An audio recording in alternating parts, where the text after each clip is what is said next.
Hello, and thank you for coming to the McWaters Effect. I'm your host, Matt. Today we're going to be talking about whether or not DC should become a state. But first, I need you guys to hit like and subscribe if you like the video. Helps the channel grow.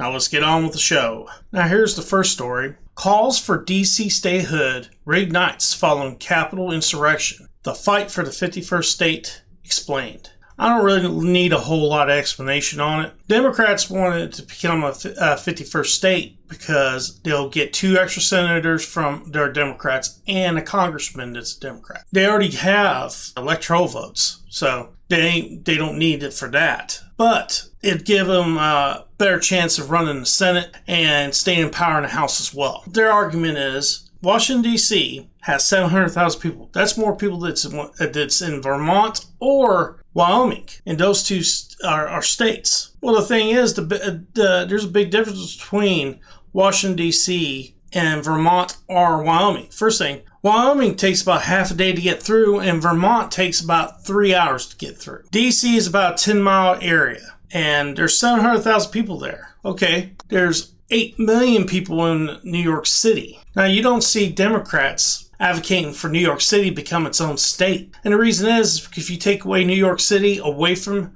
the whole state of New York becomes a Republican state. It's pretty much all red there except for Albany and New York City. And here's another story. DC statehood efforts pursue power, not constitutional democracy. I completely agree. I got an argument for you. We're not a democracy. We're a republic. Now, here's a little bit more of that article.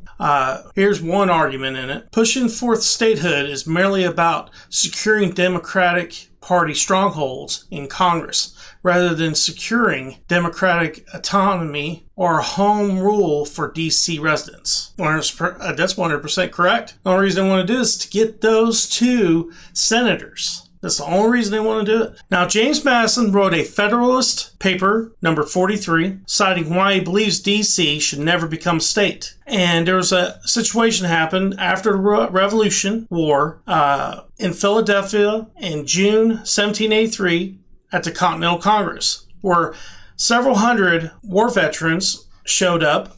They were unpaid and demanded back pay. And soldiers started to get physically intimidation and verbal attacks on Congress, compelling members to appeal to Pennsylvania governor to get pretty much the police there to break up the mob. Well, after that, they decided to make D.C.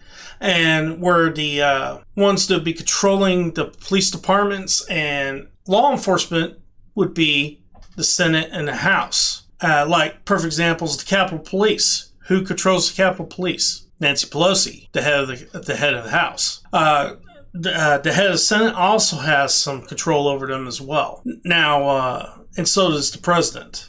And they also have control over mostly all law enforcement in that area, except for like the FBI, CIA. That's obviously Pentagon controlled. But if you decide to make this and make D.C. into a state, they will not have control over that. It would be a local government, such as the governor of D.C. Right now, the only local government they have in D.C. is mayor, and it's because it's a city. Now, the mayor of the city has no control over when it comes to Capitol Police. Now, they do have city police. But even then, if there's an emergency, all control over those police officers go to the Senate and House and President.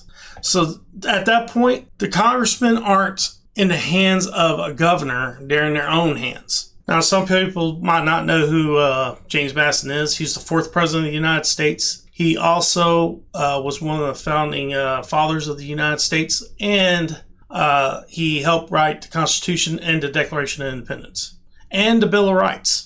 Now, here's another story. Joe Manchin, targeted by liberal dark money groups on D.C. statehood bill. And the reason he's being targeted is because he's against making D.C. a state. He sees what it is. It's a power grab. That's all it is. I'll be honest with you, I don't think D.C. is going to become a state unless they get rid of the filibuster. Most of the stuff they want to get passed, they're going to have to get rid of the filibuster because there's a lot of, there's at least all the Republicans and maybe 2 Democrats that aren't going to vote for it. Now, it would make more sense for them to go after, Puerto Rico to become a state. But I don't understand why Puerto Rico would want to become a state. You know, right now they have all the benefits of being a state but not being one. And then the other thing is when you do become a state, how often do you see a president or candidates when they run for president go to Alaska or go to Hawaii? They don't. It's because those states have small populations. I believe three electoral votes per both those states. So it's not really worth going, and Puerto Rico wouldn't be much different. And there's another thing about this. I think if Democrats go this route, they're opening a can of worms they don't want to open. Because you have the northern part of California that wants to go independent from the rest of California because they are conservative. And then you got half of Oregon and half of Washington State that wants to. What's going to stop Republicans say, all right, you want to do that? You become your own state. Then they'll get two senators from each of those states and one congressman from each of those states. That would be a power grab too. That would be no different than what the Democrats are doing. And then if you don't have a filibuster, guess what? You can't stop it. The problem with Democrats is they see what's happening right now in immediate time frame that they're in right now, instead of seeing what's going to happen in the future. They don't think about the future. They don't care about the future. They care about what's happening now, what they can get, and that's it. How much power they can get, so on and so forth. They don't play the long game. I'll tell you right now, Democrats can't play chess worth shit. Alright guys, this is the end of the video. I hope you enjoyed. If you didn't, I don't know what to tell you. But please hit like and subscribe. Helps the channel grow. Peace.